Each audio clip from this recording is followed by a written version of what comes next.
बिस्मिल्लाहिर्रहमानिर्रहीम। अस्सलाम वालेकुम व्यूअर्स, मैं Mohammad Yasin, government post graduate college उखाड़ा। आज हम जो टॉपिक डिस्कस करने जा रहे हैं वो केमिस्ट्री का 7 चैप्टर का नेक्स्ट टॉपिक है। जो पिछली वीडियो में हमने पढ़ा था उसमें हमने देखा था क्रैकिंग और रिफॉर्मिंग। अब जो आज पढ़ने जा रहे हैं ये है classification of organic compound. Classification of organic compound. Classification जैसा कि ये नाम बता रहा है, क्लासिफाई कर देना, ग्रुप बना देना, फैमिलीज बना देना, उनको इस तरह से ऑर्गेनाइज कर देना कि किसी भी पर्सन के लिए उनकी प्रॉपर्टीज़ को जानना या उस ग्रुप के मेंबर्स को जानना समझना आसान हो जाए। एक फैमिली के बारे में हम जानते होंगे तो उस फैमिली के मेंबर्स के बारे में भी मोस्टली हम जानते हैं। यहाँ पे भी हम ऑर्गेनिक कंपाउंड को उनकी फैमिलीज़ के लिहाज से, उनकी प्रॉपर्टीज़ के लिहाज से, उनकी नेचर के लिहाज से उनको हम क्लासीफाई करते हैं, उनके ग्रुप बनाते हैं। और इसका मकसद क्या है? क्लासिफिकेशन ईजीली अंडरस्टैंडिंग के लिए होती है। For example millions of organic compound जो हैं वो बनाए जा चुके हैं, 10 मिलियंस राउंड अबाउट ये डाटा आता है। तो इट्स मीन इतने ज़्यादा ऑर्गेनिक कंपाउंड को जब हम स्टडी करेंगे तो हर एक को बाद दफ़ा कई सारे ऑर्गेनिक कंपाउंड है जो एक जैसे हैं। तो बजाय इसके कि हम हर एक को स्टडी करेंगे, हम उसमें से किसी एक को करेंगे और हम ये कहेंगे कि ये फ़लाँ फैमिली से है, फ़लाँ क्लास से है, इसका मतलब उस क्लास के जितने भी दूसरे कंपाउंड होंगे वो इस जैसे होंगे। ये मकसद है। हमें ऑर्गेनिक कंपाउंड की क्लासिफिकेशन से उनको समझने में आसानी मिलती है। हम ज़्यादा अच्छा थोड़े टाइम में ज़्यादा स्पेसिफिक टारगेट पर जो है वो पहुंच जाते हैं। अब क्लासिफिकेशन ऑर्गेनिक कंपाउंड की, सबसे पहले ऑर्गेनिक कंपाउंड को जो क्लासिफाई किया जाता है वो उनके अंदर रिंग की बेस पे है। ऑर्गेनिक कंपाउंड की जो क्लासिफिकेशन है, सबसे पहले दो इसकी टाइप्स, एक होती है जी साइक्लिक, या इसका नाम है closed chain, closed chain organic compound, ठीक है। और दूसरे का नाम है एसाइक्लिक, जिसको हम ओपन चेन भी कहते हैं। अब क्लोज्ड चेन और ओपन चेन में फर्क क्या है? देखें, हम पीछे बात कर चुके हैं कि जो ऑर्गेनिक कंपाउंड है उसमें कार्बन एसेंशियल कॉन्स्टिट्यूएंट होता है। कार्बन की एक प्रॉपर्टी है कि वो सेल्फ लिंकिंग करता है, एक दूसरे के साथ जुड़ के वो लंबी लंबी चेन बना सकते हैं। अब अगर वो कार्बन जो उसके अंदर मौजूद हैं वो 3 या 3 से ज़्यादा हैं और कॉर्नर वाले कार्बन आपस में जुड़ के एक रिंग की शक्ल बनाते हैं, एक साइकिल की फॉर्म में आ जाते हैं। फॉर एग्जांपल CH3 ये कंपाउंड है जी, हम ले लेते हैं CH2 CH2 CH2 एंड ये CH2। ये एक कंपाउंड हमने लिया जिसमें आप देखें कार्बन के 4 एटम मौजूद हैं इसके अंदर और वो एक रिंग की फॉर्म में है। अगर आप इसको देखें तो ये एक रिंग बन रहा है, ऐसे करके एक साइकिल बन रहा है, ठीक है। तो एक सर्कल या एक साइकिल जब वो कंप्लीट होता है तो उसकी वजह से ऐसे तमाम कंपाउंड जिनमें इस तरह से रिंग बनाए कार्बन, उसको हम बोलते हैं साइक्लिक। क्या बोलेंगे जी? Cyclic compounds. और अगर उनके अंदर कार्बन एटम रिंग की बजाय अगर मैं इन्हीं को ही लिखूं तो ये इस फॉर्म में लिखा जाए CH3 CH2 CH2 CH3।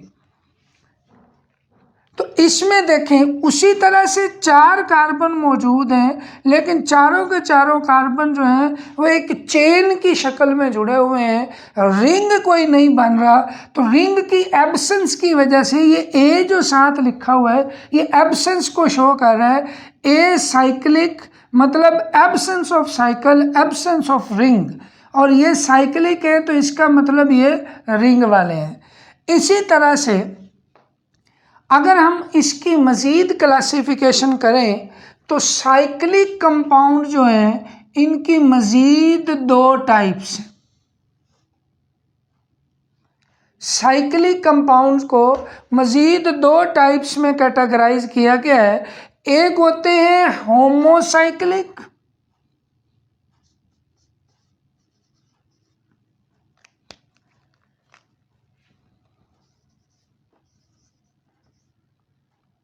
और दूसरे हैं हेट्रोसाइक्लिक।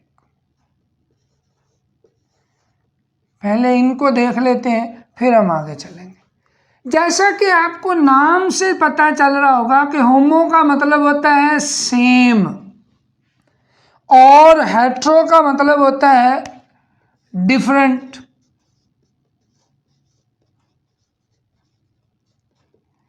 अब होता यह है कि ऐसे साइक्लिक कंपाउंड जो सेम एटम से बने हों, अब रिंग किस चीज का बना होता है? कार्बन का, ठीक है। तो अगर रिंग के अंदर सारे के सारे एटम जो रिंग बना रहे हैं, जिनसे रिंग बन रहा है, वो कार्बन के ही हों तो वो कहलाते हैं होमोसाइक्लिक। फॉर एग्जाम्पल आप इसको देखें तो ये एक होमोसाइक्लिक कंपाउंड है। इसी तरह आप इसकी एग्जाम्पल ये ले सकते हैं CH2 CH2 CH2, 3 कार्बन वाला होमोसाइक्लिक हो सकता है। इसी तरह से 5 कार्बन वाला होमोसाइक्लिक हो सकता है, 4 वाला है, 5 वाला है, 6 वाला है। इस तरह से सेम काइंड ऑफ एटम मौजूद हो, ओनली कार्बन वो उस रिंग का हिस्सा हो। अब होता ये कि बाज़ दफ़ा रिंग के बाहर कुछ और चीज़ लगी हो सकती है, उससे फ़र्क नहीं पड़ता। मतलब यहाँ से एक हाइड्रोजन निकाल के कोई दूसरा ग्रुप लगा दिया जाए तो फिर भी ये होमोसाइक्लिक ही कहलाएगा, बिकॉज जो एटम रिंग बना रहे हैं ना वो सिर्फ कार्बन ही है। ये याद रखना है कि आपने जो रिंग है उसके एटम को देखना है, उसका किसी एटम के साथ हो सकता है कोई आगे मज़ीद, जैसे ये कार्बन इधर 2 साइड से जुड़ना है तो ये 2 जो हैं उसके साथ हाइड्रोजन लगे हुए हैं, इसकी जगह कुछ और लगा हुआ भी हो सकता है हाइड्रोजन के अलावा। लेकिन चूंकि ये एक इधर कार्बन से जुड़ रहा है, ये इस कार्बन से, ये इस कार्बन से, तो एटम के दरमियान जो ये कार्बन के दरमियान रिंग बन रहा है, लिहाजा ये कहलाएगा होमोसाइक्लिक।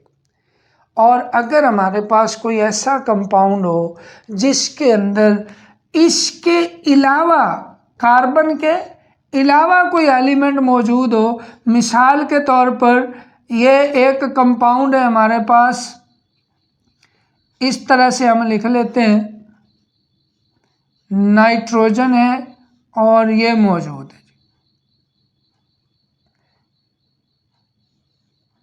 ये हो सकता है। इसके अलावा हमारे पास ऑक्सीजन हो सकता है।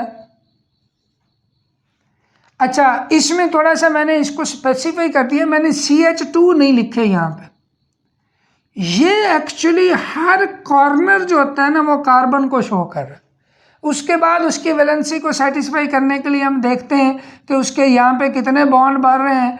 अगर 4 बन रहे हैं तो ठीक है, अगर 4 से कम बन रहे हैं तो जितने कम होंगे हम उतने उसके साथ हाइड्रोजन लगा देते हैं, ठीक है, ये एक अलग चीज़ है कि कोई भी कंपाउंड जो होता है उसके एक ये भी तरीका है ऑर्गेनिक कंपाउंड को लिखने का कि हम हर कार्बन को एक कॉर्नर से शो कर देते हैं और उसके बॉन्ड जो हैं, जो आपस में उनके बॉन्ड बन रहे होते हैं, वो हम तादाद शो कर देते हैं, लेकिन उसके साथ जितने हाइड्रोजन लगे हुए होते हैं वो हम शो नहीं करते। हम शो नहीं करते इसका ये मतलब नहीं है कि उसके अंदर हाइड्रोजन होंगे नहीं। उसकी वैलेंसी सेटिस्फाई करने के लिए, उसके 4 बॉन्ड पूरे करने के लिए उसके साथ हाइड्रोजन लगे हुए होंगे, लेकिन ये एक तरीका है सिंपली उनको लिखने का कि हम हाइड्रोजन के बगैर भी लिख सकते हैं। अब कोई भी केमिस्ट जब इसको देखेगा तो वो अंडरस्टैंड कर सकेगा कि यहाँ पे हाइड्रोजन है या नहीं है, वो इजीली उसको समझ आ जाएगी। ठीक है, मसलन इस स्ट्रक्चर को आप ऐसे भी लिख सकते हैं, ये फॉर्म। अब देखें ये 3 कॉर्नर बन रहे हैं, इसका मतलब 3 कार्बन है। अब उनके 2-2 बॉन्ड आपस में हैं, तो इसका मतलब 2 जो है वो हाइड्रोजन से जुड़े होंगे। ये भी अगर एक इधर 2 बॉन्ड है तो 2 इसके साथ हाइड्रोजन होंगे। इसी तरह ये वाला कार्बन जो है ये भी एक इधर बॉन्ड बना रहा है, एक इधर बना रहा है, तो इसके 2 कम में 2 इसके साथ हाइड्रोजन लगे हुए होंगे। तो ये सिंपली थोड़ा सा मैंने आपको बताया कि अगर इस तरह से फार्मूले लिखे हुए आते हैं तो आपको समझ आ जानी चाहिए कि उसका क्या मतलब है। अब देखें हेट्रोसाइक्लिक की हम बात कर रहे थे। हेट्रोसाइक्लिक कौन से होते हैं? होमोसाइक्लिक में सारे कार्बन एटम का रिंग होता है, लेकिन हेट्रोसाइक्लिक में जो रिंग होता है वो कार्बन भी होते हैं उसके अंदर, लेकिन कार्बन के अलावा भी कोई एटम होता है। 2 काइंड्स ऑफ एटम हो सकते हैं, ठीक है, सिर्फ कार्बन नहीं होता। जैसे इसके अंदर देखें तो नाइट्रोजन आ गया, इसके अंदर देखें तो ऑक्सीजन आ गया, इसी तरह ये सल्फर का कंपाउंड भी हो सकता है। तो आम तौर पे नाइट्रोजन, ऑक्सीजन और सल्फर अगर रिंग के अंदर ये भी मौजूद हो, रिंग के अंदर मतलब रिंग इनके बगैर मुकम्मल ही ना हो, मसलन आप इसको निकाल देना नाइट्रोजन को तो ये रिंग यहाँ पे नहीं है, इसका मतलब रिंग तो यहाँ से टूट जाएगा। इसका मतलब ये नाइट्रोजन इस रिंग का हिस्सा है, ये ऑक्सीजन इस रिंग का हिस्सा है। तो जो ये रिंग के अंदर मौजूद होगा कोई भी कार्बन के अलावा दूसरा एटम, तो उस वक्त उसको हम बोलते हैं heterocyclic compound. Very important short question है, कई दफ़ा बोर्ड में आ भी चुका है। इसकी एग्जांपल्स हैं, पायरोल है, पेरिडीन है, फ्यूरेन है, ये जो है मुख्तलिफ एग्जांपल इसकी दी गई हैं। ठीक है, वो बुक पे दी गई हैं, आप उनके फार्मूला वगैरह जो है उसको उसी तरह से याद करेंगे।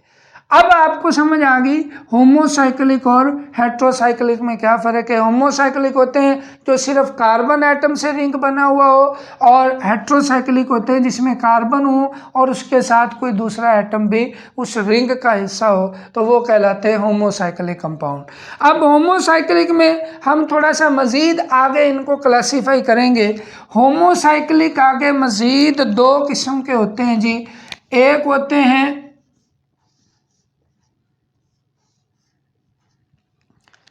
एलिसाइक्लिक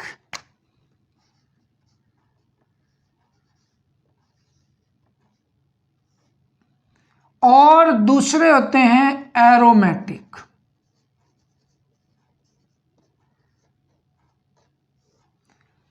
अब एलिसाइक्लिक और एरोमेटिक में क्या है, अब ये भी याद रखें कि ये दोनों इस कंडीशन पे पूरा उतर रहेंगे, मतलब ये रिंग वाले भी हैं और रिंग भी सिर्फ कार्बन का बना हुआ है, सेम काइंड ऑफ एटम का। ठीक है, क्योंकि ये दोनों इसकी सब कैटेगरी है। अब इसका मतलब ये होगा कि इसमें कार्बन के रिंग मौजूद होंगे, कार्बन से बने हुए रिंग हैं और सारे जो हैं वो रिंग के एटम वो कार्बन ही हैं। अब एलिसाइक्लिक ये होते हैं, जैसे हमने अभी इसकी बात की, जैसे हम इसकी बात ले, ये हमारे पास एक कंपाउंड है, या हमारे पास एक ऐसा कंपाउंड हो, ये वाला, एक ये आ गया, एक ये आ गया, ये 4 कार्बन वाला, और एक मैंने ये 6 कार्बन वाला भी लिख दिया। ये तकरीबन एलिफेटिक की तरह होते हैं। एलिफेटिक जो है वो ओपन चेन को बोलते हैं कि इनके अंदर जो बॉन्डिंग की नोयत होती है, बॉन्डिंग की नेचर, इनकी हम डिटेल करेंगे, आपको आइडिया हो जाएगा कि एलिफेटिक कौन से होते हैं। कि इसके अंदर कार्बन एटम जो है वो स्ट्रेट चेन में लगे होते हैं, सिंगल बॉन्ड होते हैं मोस्टली, ठीक है। आगे इसकी आगे मजीद क्लासिफिकेशन है, उसमें भी देखते हैं। लेकिन इनकी प्रॉपर्टीज ज़्यादातर इनसे मिलती जुलती हैं, ये एलिफेटिक है, इसीलिए इनको एलिसाइक्लिक कहा जाता है। लेकिन चूंकि डिफरेंस भी है इनमें, डिफरेंस क्या है कि ये ओपन चेन है और ये रिंग वाले हैं, तो उस डिफरेंस की बेस पे इनके साथ साइक्लिक का वर्ड भी यूज किया गया। अब एली उसका comparison with aliphatic a cyclic के साथ, और साइक्लिक उनके रिंग की वजह से कहते हैं। आमतौर पर इनका फार्मूला जो होता है वो CnH2n होता है। अब याद रखें, ये एक और फार्मूला इसमें भी आएगा, उसमें हम देखेंगे कि वो कैसे आता है। हाइड्रोकार्बन के अंदर अल्कीन का एक जनरल फार्मूला इस तरह से लिखा जाता है, लेकिन इसके अंदर जो है ये रिंग होगा और अल्कीन में उस तरह से रिंग नहीं होता। अब इसके आप देखें, ये सारा रिंग के अंदर कार्बन एटम है, जितने भी ये रिंग है ये कार्बन एटम का बना हुआ रिंग है, तो इसलिए ये होमोसाइक्लिक भी है। दूसरी तरफ अगर कार्बन का बना हुआ रिंग ऐसे हो कि उनके अंदर ये एक पार्ट इस तरह से होता है, इसको हम ऐसे भी लिख सकते हैं, इसको हम ऐसे भी लिख सकते हैं, CH CH CH CH, ये ऐसे करके भी लिखा जा सकता है, या इसको हम सिंपली करके जो है वो इस फॉर्म में भी लिख लेते हैं। ये बात। अब ये तीनों जो है इनको बोलते हैं बेंजीन। क्या नाम है जी इसका? बेंजीन। बेंजीन में ये 6 कार्बन वाला और 6 हाइड्रोजन वाला सिंपल 3 ये कंपाउंड है बेंजीन, C6H6। अब अगर किसी कंपाउंड के अंदर ये रिंग मौजूद हो, ये बेंजीन रिंग मौजूद हो, ये एक भी हो सकता है, एक से ज़्यादा भी हो सकते हैं, लेकिन कम से कम एक बेंजीन रिंग लाजमी हो, तो ऐसे कंपाउंड्स को कहा जाता है aromatic. All those compounds which contain at least one benzene ring, उसको क्या बोलेंगे? एरोमेटिक बोलेंगे।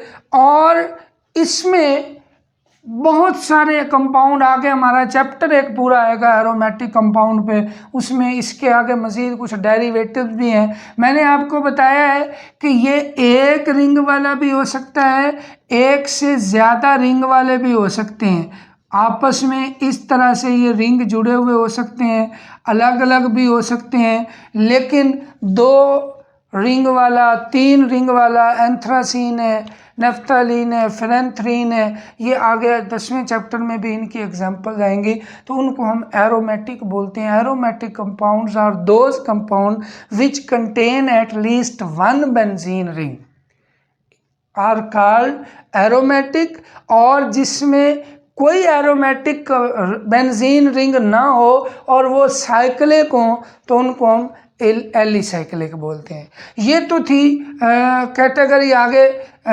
होमोसाइक्लिक को, जिसको मज़ीद 2 टाइप्स में कैटेगराइज किया गया था, एलिसाइक्लिक और एरोमेटिक।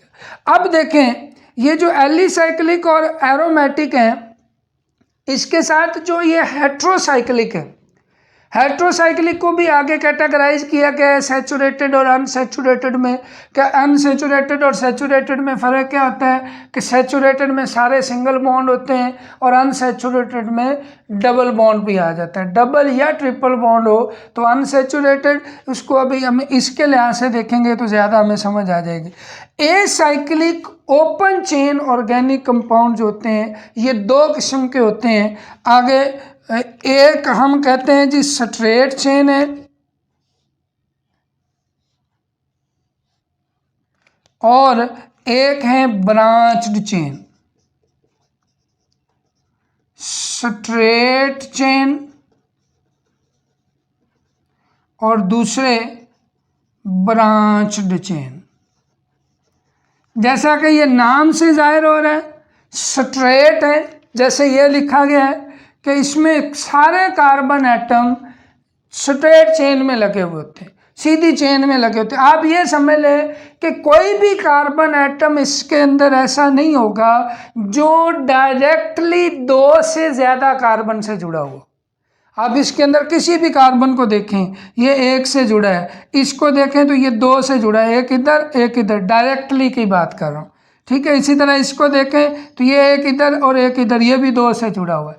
अगर हर कार्बन जो उस कंपाउंड के अंदर मौजूद है, अगर वो एक कार्बन से जुड़ा हो या वो मैक्सिमम दो कार्बन से जुड़ा हुआ हो, दो से ज़्यादा से ना जुड़ा हुआ हो, वो हमेशा स्ट्रेट चेन ही होता है। इसकी एग्जांपल जो हैं वो आप ये भी ले सकते हैं, CH3, CH2, CH2, CH2, CH3, pentane है, ये ब्यूटेन है। इसी तरह ब्रांच्ड चेन क्या होगा कि ब्रांच्ड चेन होता है कि जिसके अंदर कोई ब्रांच हो, जैसा नाम से जाहिर है ना, ब्रांच, शाख, और इसके अंदर कोई एक कार्बन, कम से कम कोई एक कार्बन ऐसा होगा जो लाजमी तौर पर 3 कार्बन से डायरेक्टली जुड़ा हुआ होगा, ठीक है। 3 से जुड़ा हुआ हो सकता है या 4 से जुड़ा हुआ हो सकता है।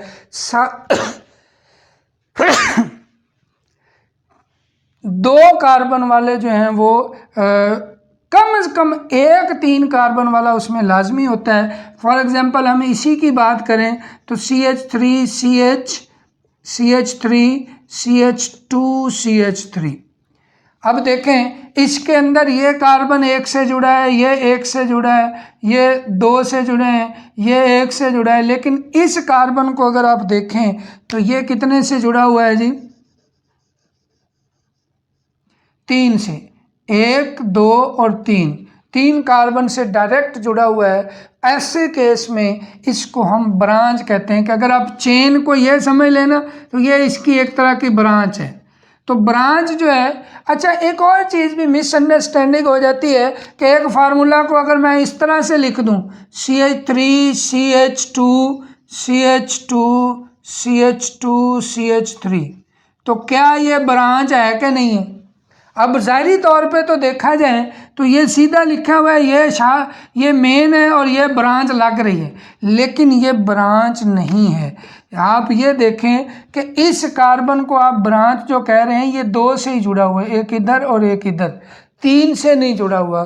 3 से जुड़ा हुआ होना चाहिए। दूसरा ये कि इनको लिखते हुए जो है हम थोड़ा बहुत ऊपर नीचे कर लेते हैं वो कंफ्यूज और करने के लिए, लेकिन असल चीज़ जो मैंने आपको बताई है, आपने ये देखना है कि क्या उसके अंदर कोई ऐसा कार्बन तो नहीं है जो 3 कार्बन एटम से डायरेक्टली जुड़ा हुआ हो या 4 से जुड़ा हुआ हो। अगर ऐसा है तो वो कहलाएगा ब्रांच्ड, और अगर उसमें 3 कार्बन या 4 कार्बन से जुड़ा हुआ डायरेक्टली कोई कार्बन नहीं है तो फिर वो कहलाता है स्ट्रेट चेन।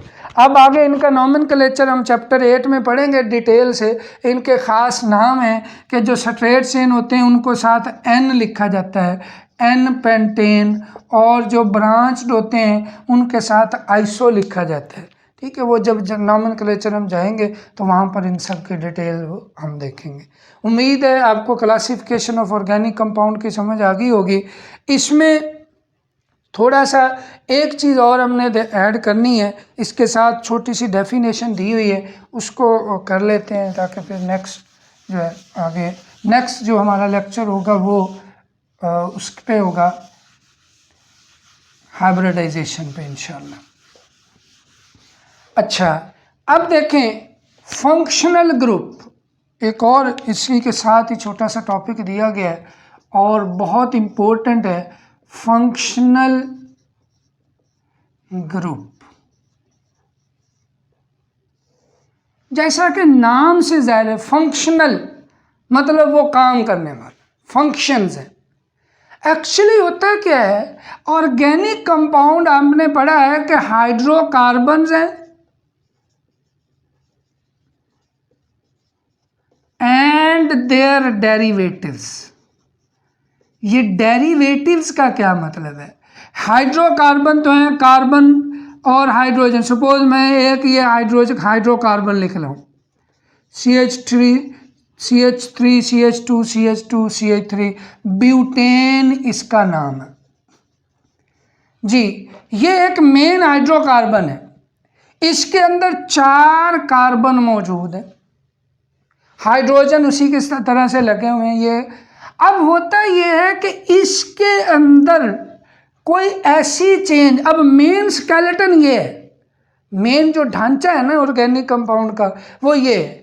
इसके अंदर हम कोई चेंज लेके आते हैं। मिसाल के तौर पर हम एक चेंज ये ले आते हैं कि CH3 की बजाय यहाँ CH2 कर देते हैं, ये डबल बॉन्ड कर देते हैं, CH है CH2 CH3।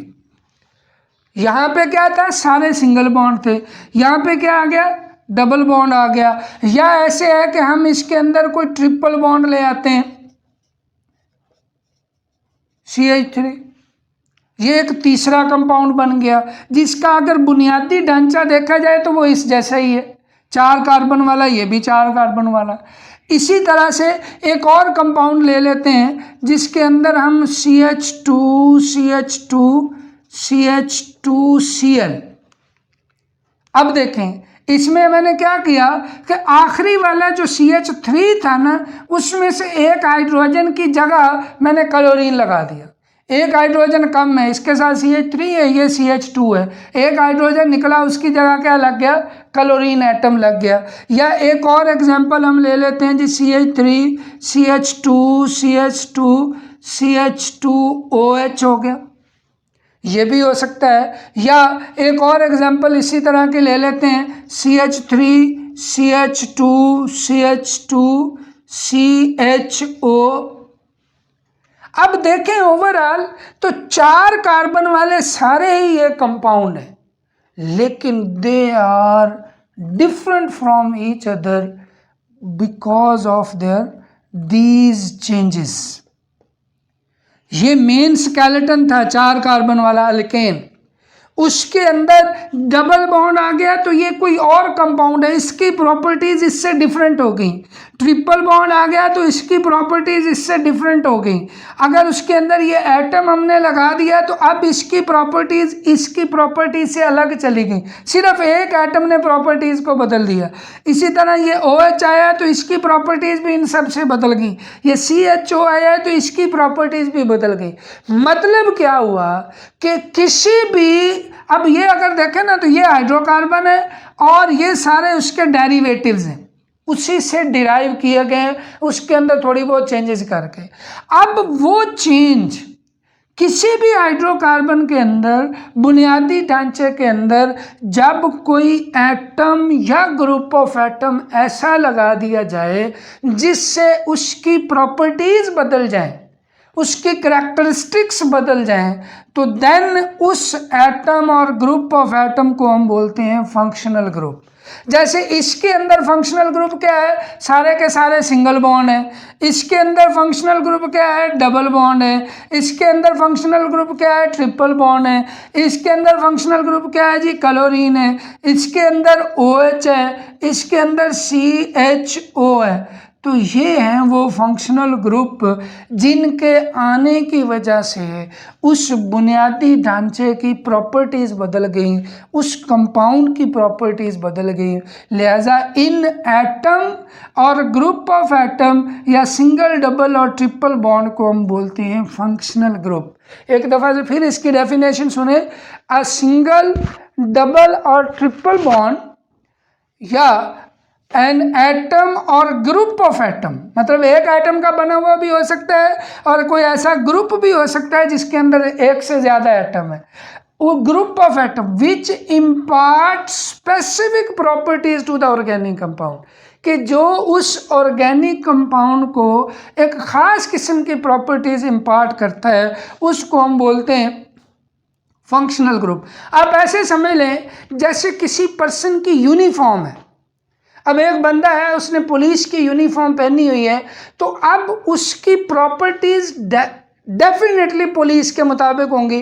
अब हमें उससे पूछना नहीं पड़ेगा कि आप क्या हो, बिकॉज उसका जो उसकी स्ट्रक्चर है, उसके जो यूनिफॉर्म है, वो उसकी प्रॉपर्टीज़ को एक्सप्रेस कर रही है। इसी तरह एक डॉक्टर ने ओवरकोट पहना हुआ है तो हम कहेंगे जी ये डॉक्टर है, और उसके उस पहनावे ने, उसकी उस ड्रेसिंग ने उसके करेक्टरिस्टिक्स को बताया है।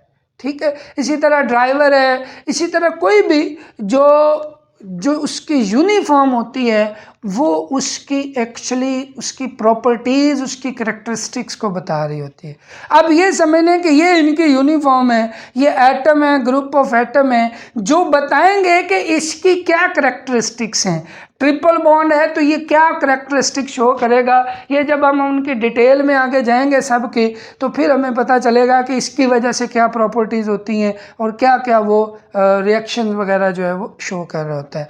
ये है फंक्शनल ग्रुप। शॉर्ट क्वेश्चन बहुत इंपॉर्टेंट है, कई दफ़ा पूछा जा चुका है। इसके अलावा नेक्स्ट पेज पे अब जब आप इस बुक को देखेंगे, पंजाब टेक्स्ट बुक वाली, पंजाब टेक्स्ट बुक बोर्ड की जो बुक है, उसमें नेक्स्ट पेज पे एक पूरा टेबल बना हुआ है।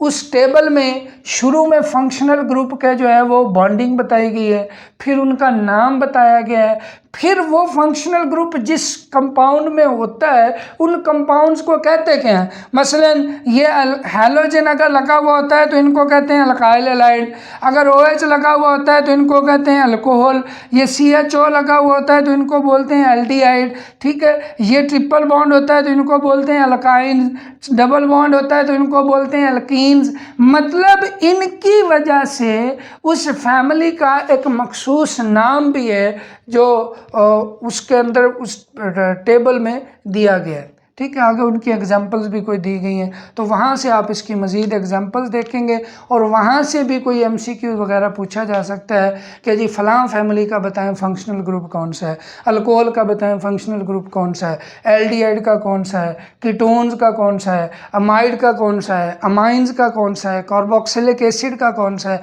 ये सारे जो है उसके अंदर वो जो बुक पे टेबल बना हुआ है उसमें दिया